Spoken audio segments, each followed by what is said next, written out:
Hello everyone and welcome to the next episode of Prehistoric Kingdom. Today we are building the entrance and the raptor house, which is basically one complex at the very beginning of our park that I've just named the Lost World. Yeah, I know it's not like really, that imaginative or crazy, but I thought, since the last episode with the T-Rex habitat that is heavily inspired by the second Jurassic Park movie, in case you haven't seen that one, it's linked to the top right now. I would highly recommend that. It was really, a lot of people seem to have enjoyed that a lot, so in case you haven't seen that one for whatever reason, make sure to watch that first so you have an idea what we are doing. But today we're building the entrance complex, and that means we are building basically where the guests are joining, and I tried to do something relatively different from what I think most people will do. I wanted to go away a little bit from the main street idea. I wanted to go a little bit away from the classic big entrance building idea, and I wanted to dive into one of my most favorite architectural styles, and that is the Bauhaus style. And I think actually the final result really makes me happy. I think this is exactly what I wanted to achieve, even though the way there was a little different than I expected it to be. But yeah, so you can see I put actually the Micro Raptor houses in here, obviously without a box, and making sure that this is kind of going to be the Micro Raptor house. And I'm really excited to see how to improve that in the future, how to make more creative things with these little exhibits, because I think the fact that we can get rid of the cage around it, so basically the scenery around it, is really cool, and I just love it. However, I did a little tweak here, and I thought I would make it with glass to make people really look into this, but then I thought, it would actually be even cooler to have maybe just a little bit of a rope fence kind of netting in front of it, because I thought, the netting could provide some more airflow to the whole thing, because I wanted to keep this building as close as possible for most of the parts, because the raptors should potentially not be escaping.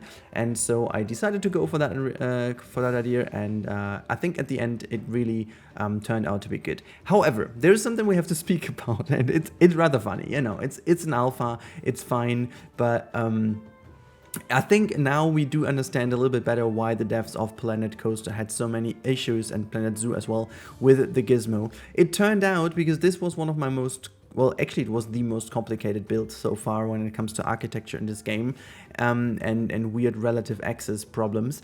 And it turned out that the gizmo basically has the exact same issues as the gizmo in the Planet games has, and that means as soon as you have a lot of different items and complexity, whatever you want to call that, levels in one group that you have selected, it starts to have the same relative issue. And potentially it's not really, I think at this point I really have to think about if it's not really an issue. I think it's more likely that it is basically giving us the correct axis when it comes to the calculation of the medium axis in between all of the items you have selected. So what it does, it basically takes all the different items and takes all of the different axes each individual item would have, and then it creates kind of an average gizmo axis relation in the middle, if that makes any sense, if you guys can follow me. And so technically it's correct, but it's practically not what you need. However, there's always a workaround, and I love the fact that the devs also gave us the relative world axis, and if you choose that one, you can still do the work you want to do. It's actually funny because the same workarounds we have in Planet Zoo and Planet Coaster do apply in this game as well. So if you guys mastered already the Planet games, hell, that's gonna be even better for you in here, because then you have also next to it the scaling tool, and it's going to be even better. Very cool stuff. And again, this is it's no criticism by any means. I mean, there has to be a reason why Frontier hasn't been able to fix that in almost 4 years now. So yeah, I mean, it's unfortunate, but it is the way it is, I guess, and we have to live with it. And to be honest, it's not that big of a deal. Once you are getting used to it, you will get the hang of it pretty quickly, and so it's not a deal breaker. However, let's talk about this area in general. And I found so many new ways of creating scenery in here. It's actually ridiculous. And I wanted to create a little bit of a ground texture here with a nice looking plaza in the middle, and so I just ended up using these things here, as you can see. the ground, it's basically, I think it's the roof tiles, and use the concrete pattern, and then we have, like, for the roof peeled, we have a nice little concrete tile pattern that I used as well. So actually, no, that's not right. It's actually a wall and a roof tile combined, if I'm not completely wrong here, to create these two different styles of, our wonderful concrete ground. Because if we do Bauhaus, we need concrete.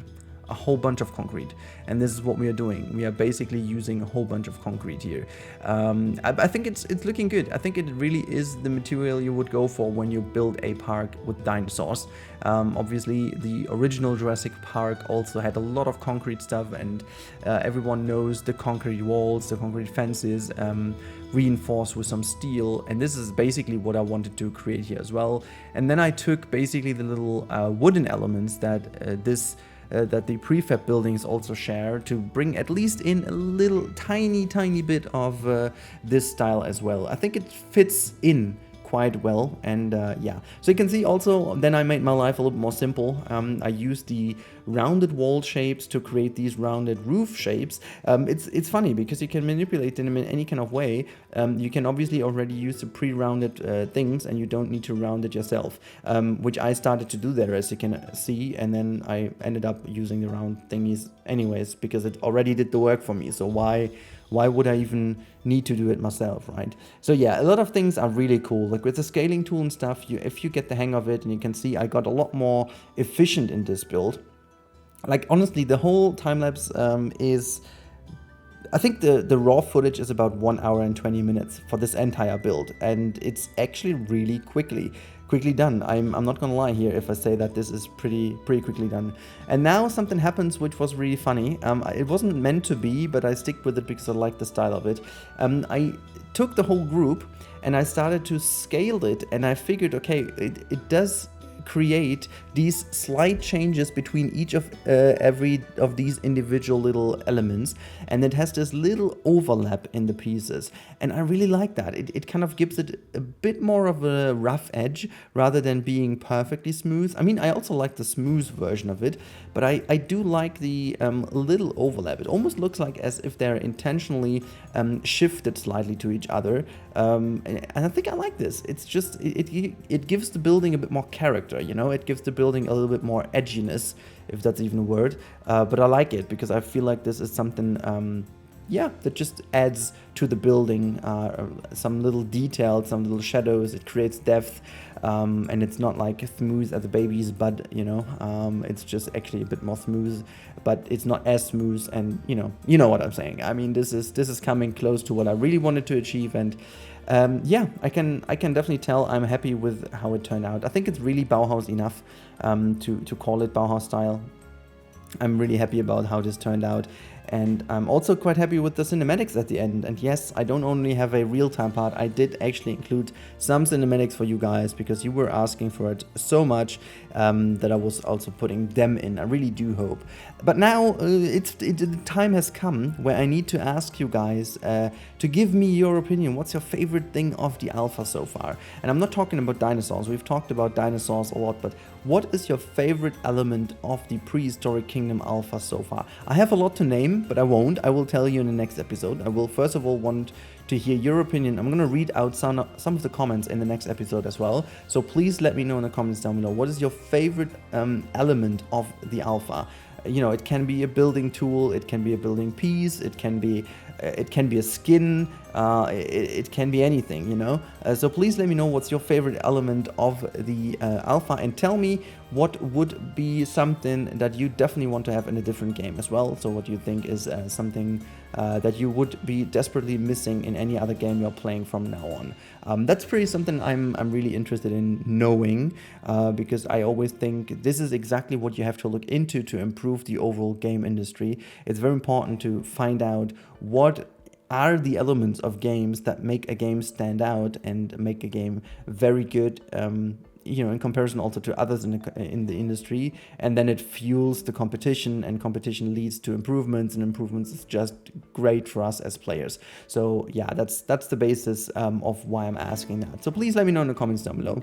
But yeah, now we go into making this all look nice and look kind of finished, making this house actually look a little bit more I think lush is the right word here, even though I'm not making it like super lush, because you should still be able to see the little raptors and stuff. But I decided also to have like a rock backdrop, and I really wanted to, as we have the scaling tools, I really wanted to make it like a fake rock drop backdrop thingy. So I used the rocks here and made them like super skinny and super thin, and just almost like a 3D backdrop. It's like almost like really just a fake rock backdrop, and I think this is what you would have in there anyways. So yeah, this is what it is. And now obviously for the last couple of minutes it's mostly about making the environment, as it always is with these buildings. Like 3/4 of the time you're building and making sure that the building is nice and forth and back and so on, and the last quarter of the build is like really only spending time to make it look finished with nature and detailing around it, and then it all comes to life in a couple of seconds. It's so funny actually to see. And I decided also to use the in-game fence here. Honestly, I find this wooden fence pretty neat, looking really good, and I thought it was just better to do it that way, because it just looks a lot more clean, as if you would do it with your own fences. I will use my own fences throughout the entire project though, but there's not going to be too much crazy other stuff. So yeah, this is what it is so far. We're just filling in a little bit of the gaps now, getting a bit more things here and there. And if you are interested in what I'm doing in the next episode, make sure to listen through to the real-time part, because I'm giving you a little hint of what's happening in the next episode. But now this is where the name comes from. I decided to put the trailer on top of a little rock here in the middle. This is almost like a little weenie for the park. I decided to go for the name The Lost World, and I thought this would be a very nice, almost studios-like look. But I just liked it to have it over here. And yeah, so you can see last little detailing is being made here with the sign, making sure it looks good, modern, fitting to the environment, and then just putting the letters in. And yeah, now we meet in the real-time part, guys. I really hope you enjoyed the time lapse, and now stick tight, we will have a look into the real-time part.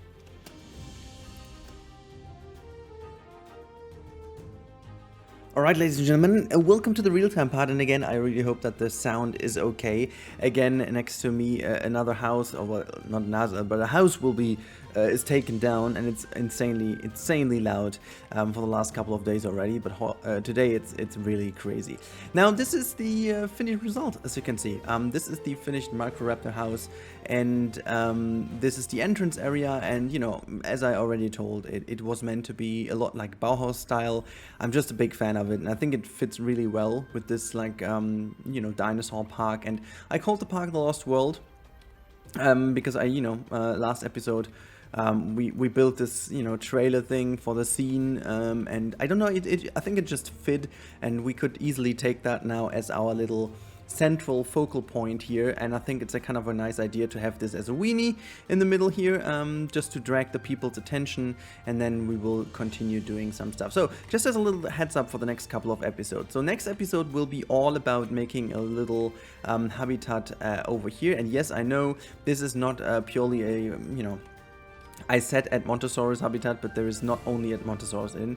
We have actually edmontosaurus over here, but we do also have, if I would be able to click this one, Lambeosaurus in here, 2 of them actually, and they will get their own habitat, so that we do have both of them in their very dedicated habitat. There's another one of those, to be honest. And yeah, the Rexy Karen's habitat is going to be enlarged a little, so I will change this habitat towards that side. So I will drag this out a little bit towards this side, because all the people running over here now is meant to be for the backstage only.